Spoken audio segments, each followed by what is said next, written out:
2021 sure has been a long year, but without further ado, December is here, and it brings with it quite a mixed bag of events. The month is characterized by a Venus and Pluto conjunction happening in Capricorn. This is happening in your 6th house of health, routine and service.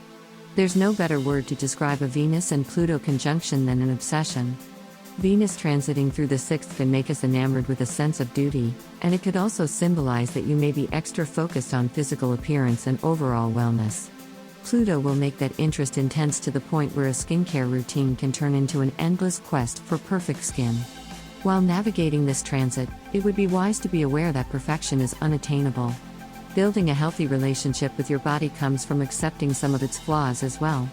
There are workable conditions, but some other details we just have to learn to love, as hard as hyper-photoshopped media might make it for us to achieve that. The last eclipse of the year and new moon will be happening in your 5th house in Sagittarius. The 5th house is a place where fun and creativity run wild. Especially with the focus and will that comes from Sagittarius, this is the place where your ideas manifest. Still, this new lunar cycle might make it challenging for some of these creations to come to fruition. Mercury, also being involved in this equation, might make it difficult for you to find the right words to express yourself. That being said, this could mean that now is time to take things lightly and not be so focused on the outcome. Sometimes all we need to get rid of these creative blocks are a few moments of silence. Quietude itself can be enjoyable if we allow ourselves to see the value in it. Later down the month, Mars will be square with Jupiter. This will be happening between your 4th and 7th house. The focus here is family and intimacy. Especially around the holidays, the topic of the family can be a little tricky.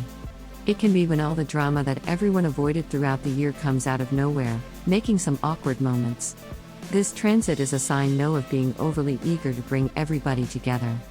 There's almost a sense of aggressively trying to solve everybody's problem in the pursuit of a flawless family reunion.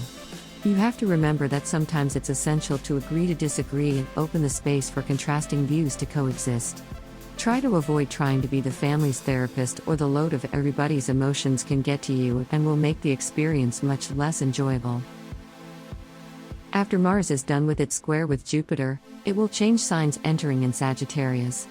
When that happens, the red planet will also be briefly conjunct with Ketu, the south node of the moon. With this happening in your 5th house, the drive for excitement may dwindle for a few days. Ketu tends to diminish any planet's power that comes within its grasp, so the planet of action and vitality being part of this conjunction can signify a general sense of low energy. This doesn't have to be bad.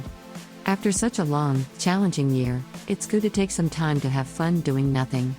Sagittarius is quite a spiritual sign, so it may be useful to connect with the pleasure spirituality can provide. The last Saturn and Uranus square of the year will be happening between your 7th and 10th house. Chances are, throughout the year, there have been some significant changes to how you approach your career and how you're perceived in the public eye. There's a sense of sudden new beginnings, and that might be taking a toll on some of your close relationships. Especially if you're somebody who works with a business partner, there's a chance that you will be put in a position you're not so used to in that work dynamic. This could include having to work through the holidays or having your job impede your enjoyment of this break in general. It will be crucial to set boundaries to not let your work take over your life. Remember, you also deserve some rest. The full moon this month happens in Gemini and your 11th house. This brings chatty and friendly energy to the last bit of the month. There's a sense of regaining stamina and wanting to spend time with friends, exchanging ideas and making plans for the year ahead collectively.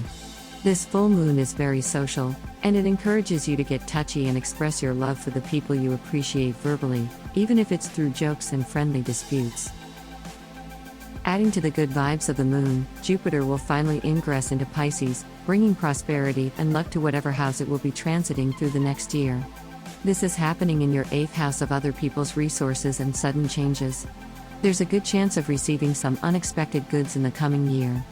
This could be money and the clearing of debt, but it could also mean resources to help you manifest success into your life.